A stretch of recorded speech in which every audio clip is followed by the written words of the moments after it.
Hello and welcome to Keys Decor, the podcast where we talk all things home, buying, decorating, and making your space feel like your sanctuary. I'm your host, Latoya.Cooper, a realtor and former marketing professional who's passionate about helping you navigate the journey from house to home. All right, well, welcome back to Keys Decor.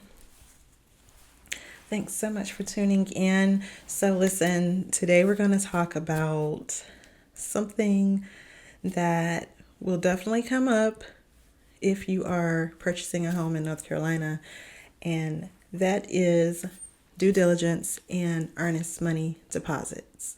Okay, now we're going to talk about what these mean because due diligence is something that it's not in every state doesn't have a due diligence fee. So if you're new to North Carolina, or even if you're just a first-time home buyer, you may be really confused about what the heck due diligence is. But we're going to talk about what both of these mean, due diligence and earnest money. We're going to talk about how much you can be expected to pay and what happens if you decide to back out of the deal. All right, so let's get started. I'm going to make sure that you have a good, clear understanding of these so that you can be prepared and feel knowledgeable when you're starting your home buying journey. All right. Now, once your offer is accepted, you found a home you love, you've written an offer, and it is accepted, the first checks that you will write are your due diligence and earnest money deposit if you have those as a part of your offer, which more than likely you will. Those are the first checks that you write, and those are written within 24 hours of your offer being accepted. You need to have those checks written into your realtor so that he or she can get those checks to the appropriate location. All right. But let's start with earnest money. All right. So earnest money shows the seller that you are serious about the transaction. And you can think of it as like a security deposit, but it's really something that is, well, kind of think of it as just being kind of a part of your overall down payment or closing costs. But it's the fee that just lets the seller know that you're serious about buying their home. And then there's due diligence, which is a little bit different because due diligence, this fee is non-refundable. And this fee, you're paying the seller so that they will take their home off the market to give you time to do your inspection and to finalize your financing and to just make sure that this is the home that you want to purchase. So basically, you're kind of paying the seller to take their house off the market so that you can do your homework. Okay? Think of it as that. So let's talk about how much you can be expected to pay. Now, it really depends. All right, but let's just get into it. So earnest money is generally maybe 1% to 2% of the overall sale price. Now, it also, it can be a lot more than that. It could be a lot less than that. It really depends on what's going on in the market. It just depends on the area. There are factors involved in it. And truthfully, you might not have to pay any earnest money. It may be something that you don't have to offer at all. All right. Now, due diligence, the fees can also vary. With due diligence, it depending on the market. If you're in a competitive market, then you might pay thousands of dollars in due diligence fees. But then again, you may only pay, let's say, $500. It really just depends, okay? But basically what happens, and, once you find a home that you love and you decide that you want to make an offer, then your realtor would be able to do a competitive market analysis. And usually CMAs are more thought of for sellers because it helps them to determine what they should sell their home for. But I also do them for buyers because this gives us the opportunity to look at comparable properties that have sold recently in the area And just it kind of helps to make sure that the price that the seller is selling is a fair price based on other homes that are comparable.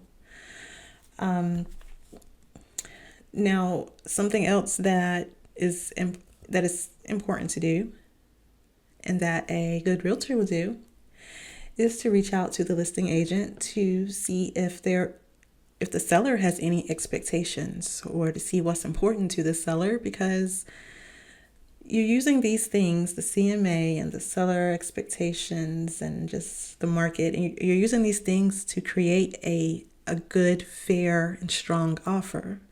And a part of that offer is the earnest money and due diligence. So it's good to know, because sometimes earnest money may not even be important to the seller. And another reason why it's important, that your realtor reach out to ask about what's important, is because let's just say it's a highly competitive market, and the house that you want has multiple offers. Well, sometimes knowing what the seller wants could help you to create an offer that is a little bit better than someone else's, and maybe yours will be accepted. So it's always good to know. I know every realtor doesn't do that, but hopefully if you have a good realtor, they'll do that so that you can craft a really strong offer. All right. So let's talk about what happens to all this money, because you just got your offer accepted. Oh my goodness, you have to write 2 checks already. Where is the money going? I know it could feel like a lot all at once, but it's okay. You're taking the next step towards becoming a homeowner.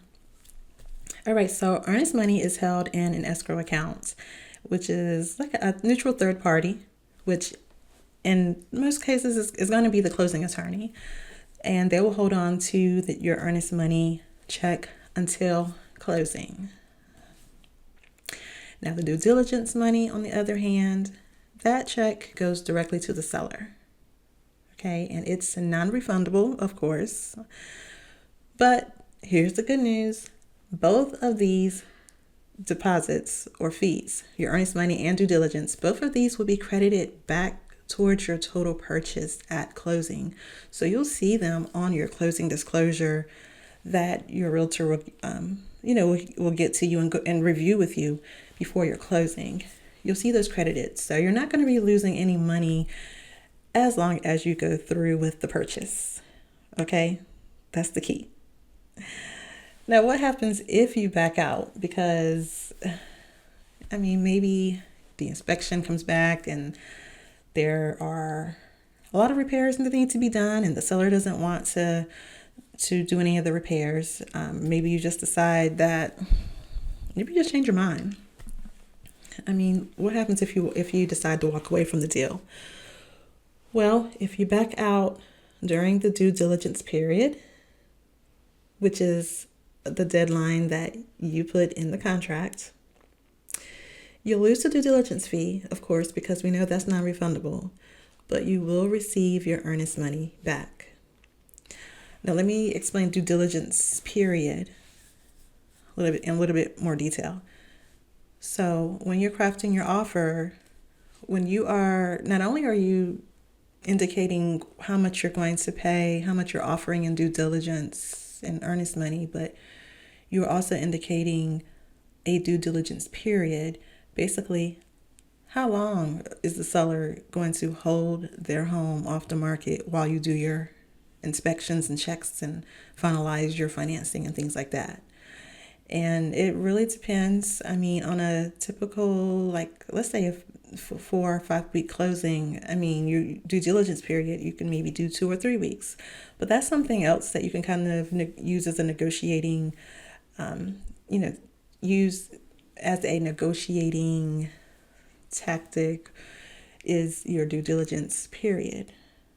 Okay, so, but you do have to indicate the period of time that they're holding it off the market for you to finalize things. All right. It's not just, you have until closing. You have to kind of indicate maybe 2 or 3 weeks is all that's needed. So that's your due diligence period. is the date that you put in the purchase contract that you need to complete your inspections and finalize things, basically. Now, if you back out after your due diligence period ends, you'll most likely lose both your due diligence and your earnest money. That's why it's important to go ahead and get your inspections done. Go ahead and finalize your financing. Just go ahead and get it done. Don't wait until the last minute. Get it done. Now, there are exceptions, of course. There's always exceptions, like, okay, if the seller breaches the contract, or if something major happens that you found out that wasn't disclosed, something major wrong with the home that wasn't disclosed, or maybe there's a contingency written into the contract regarding getting a refund after the due diligence period. These are exceptions that, of course, are always possible, but in most cases, backing out after your due diligence means that you're going to lose both deposits. All right, so I just wanted to just go ahead and prepare you for that and just let you know. Now, I want to talk about how to protect your money, because you want to make sure, if possible, that you don't lose either one of these deposits. Now, before we get into how to protect your money, though, I want to read over something that I found on the Real Estate Commission's website. You can call it a case study, but it just talks about a situation that happened with it's unbelievable, to be quite honest. And let me just say, there's a lot going on with this particular situation, but really what I want to focus mostly on is each buyer, why some buyers got a refund and why some didn't, because there are so many lessons to be learned in this little this little case study. So let me just start from the top. Well, not from the top, but I'm just going to go through. All right, so buyer number one contracted to buy the property and ordered a home inspection, which revealed material defects, such as a deck that was structurally unsound, an HVAC system that was underperforming or not working at all, or a basement that was leaking. The agent for the buyer sent a copy of the home inspection report and a due diligence request and agreement to the listing agent. That due diligence request and agreement is basically something requesting that the seller make repairs to try to come to some type of agreement. However, due to concern over the condition of the property and the likelihood of expensive future repairs, buyer number one terminated the contract during the due diligence period and got the earnest money back, but lost the due diligence fee. So that kind of goes back to what I've been saying. The due diligence fee is non-refundable. I mean, the seller is taking their house off the market. Okay, but if you cancel within the due diligence fee, as they did, then you will get your earnest money back. Now, after termination of the contract, the seller did not hire licensed professionals to correct the defects referenced in buyer number one's home inspection report and did not revise the property disclosure to disclose any defects. The listing agent put the property back on the market without disclosing any defects in the MLS system or elsewhere. Unaware of the previous inspection, buyer number two contracted to buy the subject property and ordered a home inspection, which revealed the same defects as buyer number one's inspection. The agent for buyer number two sent a copy of the inspection report and a DDRA to the listing agent. The seller promised to make repairs, but when buyer number two asked his inspector to re-inspect the property, only a few repairs had been attempted, and the quality of those repairs was very poor. Disappointed, buyer number two terminated his contract after the expiration of the due diligence period, and the seller refused to refund the due diligence or the earnest money. Okay, and like I said, there are other things going on in this in this situation.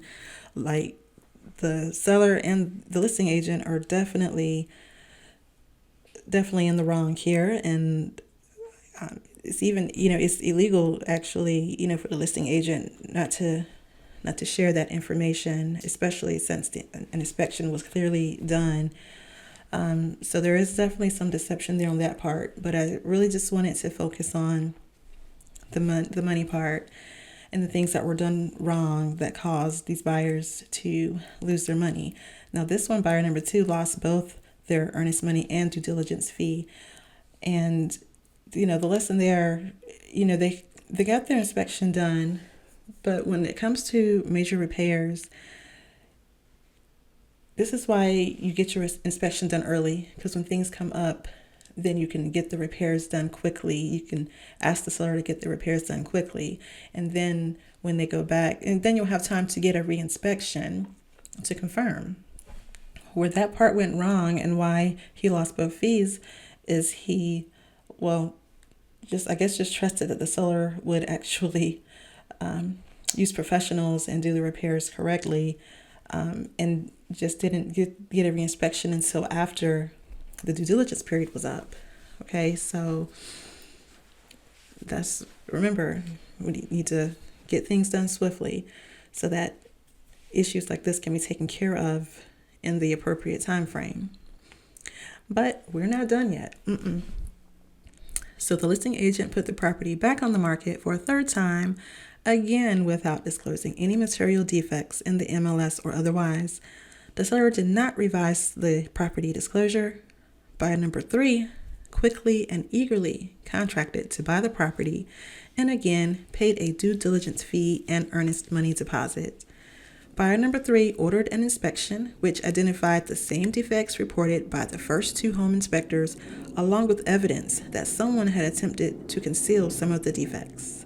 Without asking for repairs, buyer number 3 terminated her contract and asked for reimbursement of both the due diligence fee and earnest money deposits, as well as the inspection fees. Believing that the seller and or the listing agent had acted dishonestly, the seller refunded only the earnest money.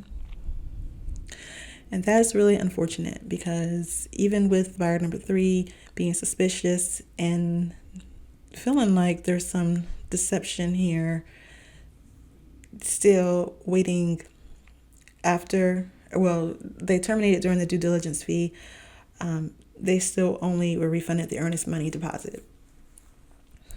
And I feel like the lesson in that part is to make sure, and the thing is with this, it doesn't really specify much about the buyer agent as far as what they did. But as a buyer agent, a house that's been on the market and then no longer on the market, will definitely ask questions. And, I would ask, has there been an inspection? For one, but, but it doesn't really specify whether or not, whether or not the buyer's agents had asked questions, because, clearly the listing agent and the seller were way in the wrong here, but sometimes asking the right questions and sometimes doing visual inspections quickly can kind of help reveal some things, but not always. But the main thing is asking questions. All right, so final buyer. The listing agent put the property on the market for the 4th time. Buyer number 4 was a cash buyer who had outbid on several previous properties and was determined not to lose out on this property. Buyer number 4 offered to pay full price and close within 7 days with no inspections. The seller accepted the offer and the transaction closed without incidents. After the closing, buyer number 4 discovered that the house needed thousands of dollars in repairs, the same repairs referenced in the first 3 transactions. Okay, so, and with this one here, now we clearly know what went wrong in that situation. Wanting to close quickly to secure the home and failing to get an inspection. First of all, that's always a no-no. Always get an inspection, and we'll talk about inspections in detail on another episode. But yeah, that's where that one, of course, went wrong. Just not even bothering to get an inspection, because you can't, just because a house looks beautiful, you never know. Like, you still need to have those inspections done. So not only did they lose their earnest money, well, they didn't lose it. It went towards the purchase of the home. But I'm sure that had they have known about the previous inspections and known about the extent of the repairs that needs to be done, they would have probably maybe decided to purchase a different house in a better condition. But now they are kind of stuck with that house and having to get repairs. This also really doesn't say, this is something that I found on their website, the Real Estate Commission, and it's more like lessons to learn. So it doesn't really specify if complaints were made. It does say sometimes the buyers filed complaints and filed civil suits against the sellers, but it doesn't really say specifically like which buyer and what the outcome was and all that. But I'm sure that there were some complaints made at the end and some, yeah. But the bottom line is that you want to protect your money and avoid losing thousands of dollars. So how do you do that? Here are a few tips, all right? Number one, get pre-approved first. And we've talked about this before. You have to have a pre-approval with your offer anyway, for the most part, or a proof of cash if you're making a cash offer. But getting the pre-approval, it really helps you to know for sure how much you can afford. Because, the last thing that you want to do is to make an offer on a home and then get all the way to, closing after your due diligence period, and then you find out that you can't even afford that home. That home is not within your budget. The mortgage is just way beyond what you can handle right now. But getting the pre-approval will help you to avoid that, because once your due diligence period's up, let's say your financing falls through for some reason, you might lose your earnest money deposit and due diligence fee if it's after the due diligence period, but you also run the possibility of being on the hook for the purchase of the home. Like, just because your financing falls through, you sign a purchase contract, it doesn't automatically cancel the contract. Hopefully you'll have a seller who is understanding, but technically they could drag you to court. You would have to figure out how you're going to pay for this home that you have signed a contract saying that you will purchase. So you need to get pre-approved and make sure that your financing is finalized during your due diligence period. And please remember, once you get your pre-approval, you're under contract, you're about to make offers. Look, don't make any large purchases, or don't purchase anything on your credit. Okay, don't do anything that is going to affect your credit, because let me tell you, when I know that sometimes you see these TV shows and it looks like you go to your closing, you sign your papers, you get your key, and that's it, you're done. But it really doesn't work that way. You go to your closing, you sign a lot of paperwork, okay, a mountain of paperwork, and then the closing attorney will hold on to the key, and because you have to wait until the deed is recorded before you receive the key to the home. You technically don't own it until that deed is recorded, and usually it doesn't take long, maybe a good hour or two. If there's issues or technical issues, it may be a little longer, of course, but usually on a good day, it doesn't take very long for that deed to be recorded. But also during that time, your lender is also rechecking.